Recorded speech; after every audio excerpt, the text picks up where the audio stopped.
श्रीमद् भागवत कथा में सूक्ष्म रामचरितमानस का प्रसंग है। तो राम का अवतार कैसे हुआ। रावण और कुंभकर्ण का इतना आतंक था कि जग त्राहि त्राहि करने लगा था। ये कैसे दुष्कर्म करते थे, दुराचार करते थे, व्यभिचार करते थे, हिंसा करते थे, ऋषि मुनियों का अपमान करते थे, ब्राह्मणों का अपमान करते थे, यज्ञ हवन नहीं होने देते थे।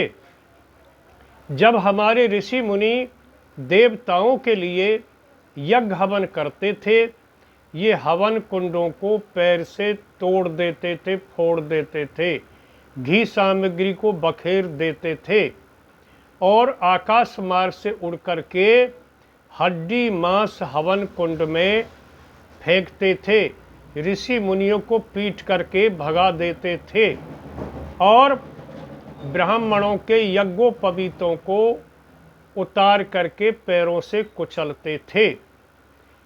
गौ माता की हत्या करते थे, गौशालाओं में आग लगवा देते थे, हमारे ग्रंथों को आग में जला देते थे। इतना इतना आतंक था। इनके आतंक से रक्षा के लिए भगवान राम ने अवतार लिया था। सुनिए कैसा आतंक करते थे। यज्ञ अग्नि, यम अग्नि, पवन जल, सूर्य चंद्र, सब इनकी सेवा करते थे। दिगपाल कुबेर सुरेश बरणे, सब इनके भय से डरते थे।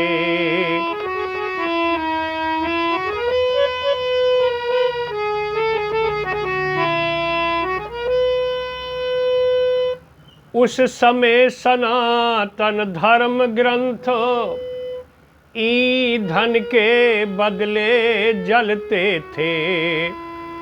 उस समय देव प्रतिमाओं पर बेखौफ हथौड़े पड़ते थे।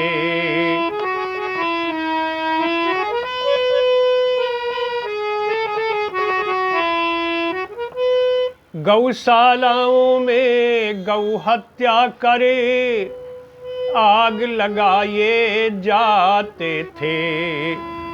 यज्ञोपवीत ब्राह्मणों के पैरों से कुचले जाते थे।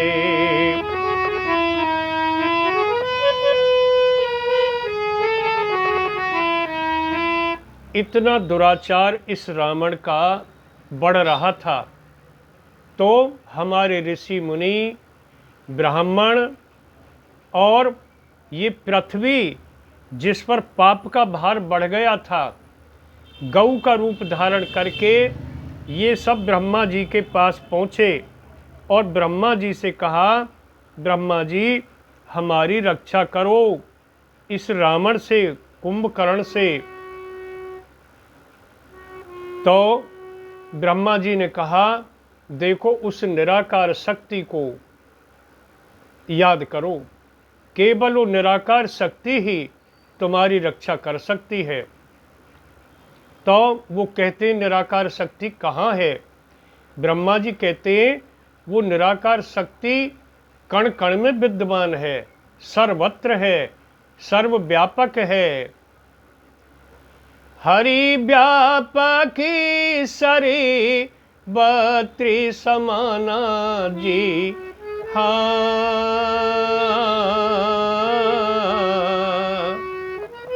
प्रेम से प्रगटी होई में जाना जी, हाँ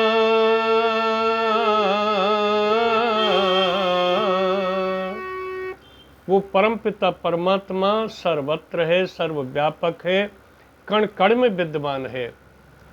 तो ये पृथ्वी गौ माता का रूप धारण करके ब्राह्मण ऋषि मुनि जब उस परमात्मा की स्तुति करते हैं तो इनकी पुकार परमात्मा पर पहुंचती है।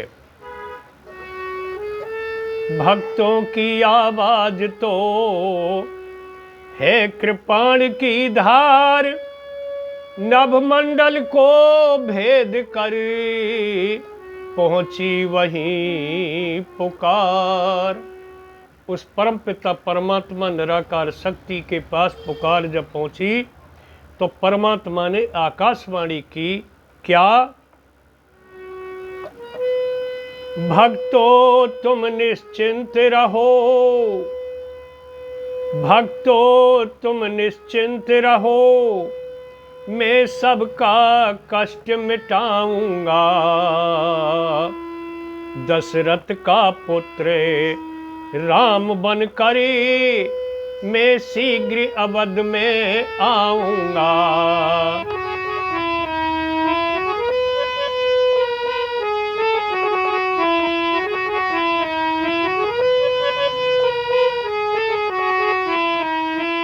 उस परमपिता परमात्मा ने आकाशवाणी की कि मैं शीघ्र ही अवध में दशरथ का पुत्र बन करके आ रहा हूँ, तुम्हारा सबका कष्ट मिटाऊंगा। तो ये विधाता जो करते हैं उसके वैसे ही आसार बन जाते हैं। तो राजा दशरथ के मन में विचार आया कि मेरी वृद्धावस्था हो गई, चौथापन आ गया, मेरे अभी तक कोई संतान नहीं है। तो गुरु वशिष्ठ जी के पास जाते हैं उपाय पूछने के लिए कि मैं क्या करूं।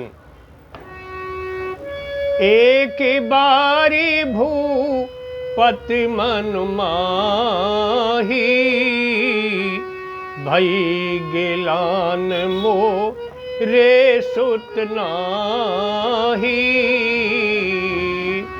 हे गुरुजी, मेरा चौथापन आ गया, मेरे पुत्र प्राप्ति नहीं हुई, कोई उपाय बताइए। तो गुरु वशिष्ठ जी कहते हैं कि तुम्हारे जो दामाद हैं वो पुत्रेष्टि यज्ञ करते हैं, श्रृंगी ऋषि, जिनको तुम्हारी पुत्री शांता ब्याही गई है, उनसे पुत्रेष्टि यज्ञ कराओ। तो राजा दशरथ पुत्रेष्टि यज्ञ कराते हैं श्रृंगी ऋषि से। श्रृंगी ऋषि ही वशिष्ठ बुलावा, पुत्र काम शुभ यज्ञ करावा। श्रृंगी ऋषि यज्ञ कर रहे हैं और जैसे ही पुत्रेष्टि, जैसे पुत्र प्राप्ति का मंत्र बोला, राजा दशरथ ने आहुति दी। भक्ति सहित मुनि आहुति दीने, प्रगटे अग्नि देव चरुलीने।